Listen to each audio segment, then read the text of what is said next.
My name is Max Hirsh. I'm a professor at the University of Hong Kong, and I'm also the director of a research firm called Urban Experts. And I'm looking forward to having a conversation with you this afternoon about what we can do to make sustainable aviation a reality. But before we do that, I'd like to just take a step back and look at the bigger picture of what's been happening in aviation today. So over the last few decades, we've seen the democratization of air travel. If all of us jumped into a time machine right now and went back to the 1970s, we'd very likely meet a lot of people who had never been on an airplane before, either because they couldn't afford it or because their government didn't let them travel abroad. Today, in developed countries, unless you're very poor, you can afford to fly at least once a year. And until recently, most of the world's air travel was taking place in North America and Europe. Today, the flying public has gone global. The democratization of air travel has brought with it enormous benefits. On an individual level, it's given billions of people the opportunity to travel outside their home country. It's exposed them to new ideas, new ways of thinking, and it's expanded their personal and professional horizons. On a macro level, air travel has connected up cities and regions that used to be remote, and it's opened up new opportunities for social and economic development in those places. But the downsides of that rapid growth in aviation are becoming increasingly obvious. Globally, air travel accounts for about 2% of all CO2 emissions, and consumers have started to single out airplanes as one of the main causes of climate change. Now, that's leading to a backlash against air travel that's sometimes called flight shaming. What's clear is that we're witnessing a paradigm shift as more and more people and also more and more governments are calling on airports and airlines to clean up their act. Now, of course, there are lots of different ways to cut down on CO2. Personally, I don't own a car, I live in a small apartment, and I try to avoid eating meat. But I do fly for work. I literally couldn't do my job without flying. And I also fly for personal reasons. My parents, my sister, my best friend, they all live in different countries. And if I didn't fly, I wouldn't be able to see them. Now, personally, I don't find this flight shaming debate to be very productive.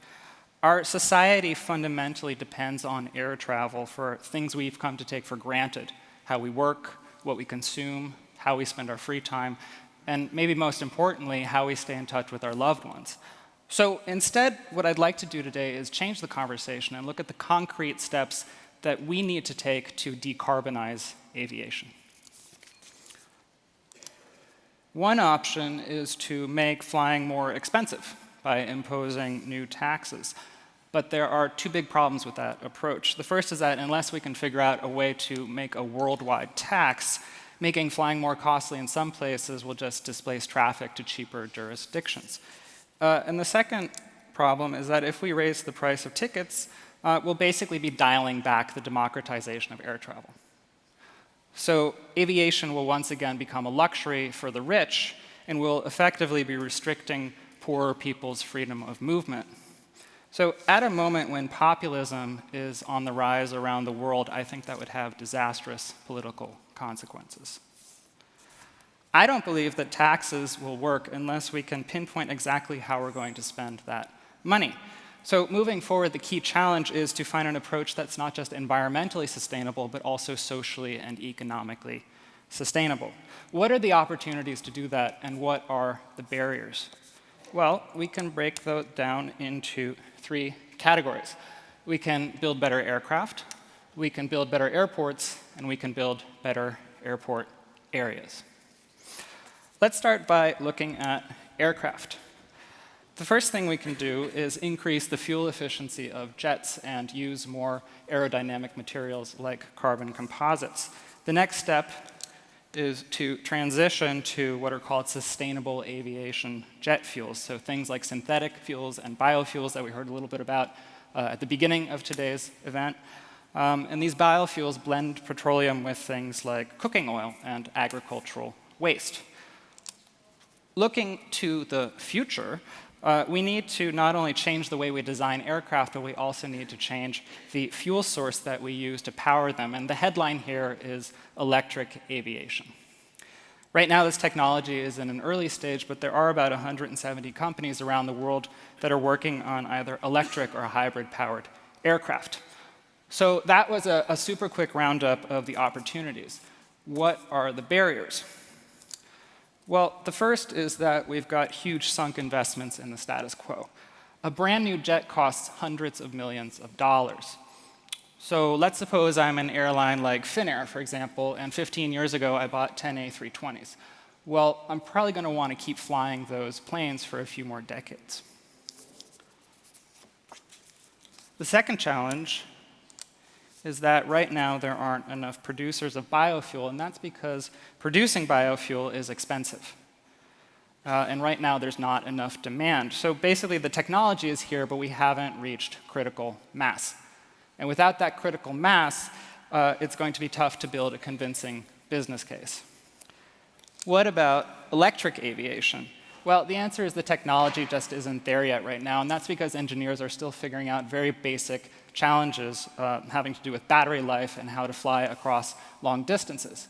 So for the immediate future, we're more likely to see things coming on the market like aerial taxis that can do a short hop. How can we approach these challenges?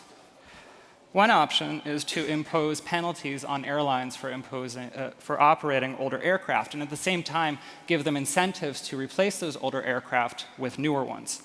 Another option is to mandate the use of sustainable jet fuels and to tax them at a lower rate. That would jumpstart demand for biofuels and synthetic fuels, and it would create the economies of scale that we need to bring down the cost of production and distribution. And lastly, we need to invest in research projects that look at how to make short-range electric flights both technically and commercially viable. Now, when we talk about the environmental impact of aviation, most of the discussion focuses on airplanes, not on airports. But actually, a lot of emissions that are generated by the aviation industry are produced on the ground. And here's a chart of some of those different sources. If we really want to decarbonize aviation, then we need to build not just better aircraft, but also better airports. How can we do that? Well, the very first thing we need to do is bring high-speed rail into the airport. That way, we can shift some short-haul flights to the rail and reduce congestion in the air. Leading hubs like Frankfurt and Shanghai are already doing this. Moving forward, we need to combine aviation and high-speed rail into one integrated system that offers passengers seamless connections between air and rail. So what are the challenges? Well, in many countries, aviation authorities and railway authorities operate kind of like separate kingdoms without coordinated planning. They don't play very well together, and that leads to a lot of missed opportunities. For example, if we take a look at Germany, Germany has one of the most advanced high-speed rail networks in the world, and it's also one of the largest aviation markets in the world. But if we take a look at the top 10 airports in Germany, only 3 of them have a high-speed rail connection. Moving forward, we need to develop new forms of co-ownership and cross-investment between airports, airlines, and railway companies. We also need to improve cross-border high-speed rail networks, especially right here in the heart of Europe. But none of that is going to happen unless we make air-rail integration a priority. The second way that we can decarbonize airports is by redesigning the terminal. If we think about the average airport terminal, these are enormous structures that host tens of thousands of people a day. They have the carbon footprint of a small city, and they produce massive amounts of waste. That includes human waste. So think about the fact that airport bathrooms have one of the highest turnovers of any public facility. It includes food waste from all of the people who don't eat their in-flight meals and from all of the food that gets thrown out of lounges. It also includes toxic waste that gets produced when groundwater mixes with jet fuel and de-icing liquid. And lastly, it includes energy waste that we make by heating and cooling these enormous structures and also by lighting terminal areas even when they go unused for hours at a time. Smart airports understand that reducing waste increases profits. For example, they recycle human waste and they resell it as fertilizer. Smart airports also use passive daylighting systems, natural ventilation, and solar panels to cut down on their energy bills. And some of the really smart ones out there are starting to build their own microgrids. Finally, smart airports understand that working with nature is often cheaper and more effective than coming up with an expensive engineering solution. In just one example, building wetlands around the airport is a natural and inexpensive way to detoxify runoff water. So what can we do to support these initiatives? Well, first we need to create the right financial incentives and policies that empower airports to decarbonize. But more importantly, we need to support airport redevelopment projects. Now, why should we do that? Well, it turns out that a lot of emissions are created by congestion and by inefficiency. One of the best ways to reduce CO2 is to cut down on taxiing times and to reduce the amount of time that planes spend circling the airport while they're waiting to land. We also need to upgrade older terminals like these. They were designed at a time when energy was cheap and sustainability didn't matter. Many of them use low-quality building materials and they're poorly insulated, and I think it's time to replace them. Moving forward, we need to build new terminals and also overhaul our existing infrastructure. Now, to many people, those investments might seem counterintuitive, and it's essential that we explain how newer airports, just like newer aircraft, will actually advance the cause of sustainability. The last piece of the sustainability puzzle lies in building better airport areas. What do I mean by that? Well, how people travel to the airport, and this is what transport nerds like myself call ground access. How they travel to the airport is one of the biggest sources of pollution in our industry.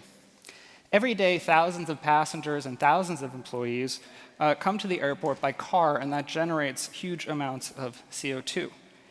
If we could convince most of them not to come by car, we would be taking a huge step towards decarbonizing aviation. To do that, smart cities invest in comfortable and convenient connections between the airport and the city. So for example, in Hong Kong, I usually take the express train to the airport, and that's because it's quicker than driving, it's cheaper than a taxi, it runs every 10 minutes, and it's designed for people who have luggage. Smart airports also look at how they can empower their employees to carpool, and they also offer additional incentives such as subsidized or discounted public transit passes. Okay, well, all that sounds great in principle, so what's the challenge? Well, it turns out that airports make a lot of money off of parking.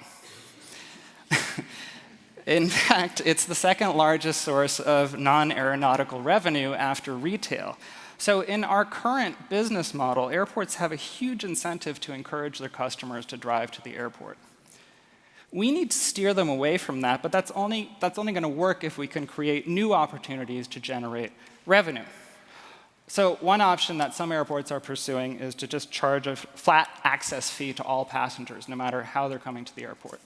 But an even better idea is to find more lucrative uses for the land that's currently being used for parking. So just one example from Singapore's Changi Airport, they recently demolished their central car park, which you see here, and they replaced it with something called the Jewel. The Jewel combines shopping, entertainment, hotels, with a new check-in facility inside an energy-efficient structure. And from the airport's perspective, this was a really smart way to diversify their revenue sources and also reduce their dependence on parking. So I know this has been a lot of information to digest, so in closing, I'd just like to leave you with 3 proposals for how we can make sustainable aviation a reality. The first is that we need to have an honest conversation about what it's going to take to decarbonize aviation. So far, the discussion has been largely ideological, and we're not really talking about near-term solutions that are readily available. We need to educate the public about what needs to change in terms of technology, design, and behavior. Second, airports and airlines need to make sustainability a priority. Right now, a lot of CEOs think of sustainability as a buzzword, and they delegate it to a CSR department that has no money and no power. The only way that that's going to change is if we can build a new airport business model. Right now, there are very real financial barriers to achieving decarbonization. We need to replace those barriers with incentives to reduce waste, to increase efficiency, and to adopt new technology. We also need to promote future-proof revenue sources like property development to replace unsustainable ones like parking. Finally, we need to invest in long-term innovations. And airports can't do this on their own. Governments and the private sector need to lead the way in areas that are going to require heavy upfront investments and coordination across different sectors. So that includes things like biofuel distribution, electric vehicle research, and integrating aviation with high-speed rail. Thank you very much for listening. I'm looking forward to your questions and comments.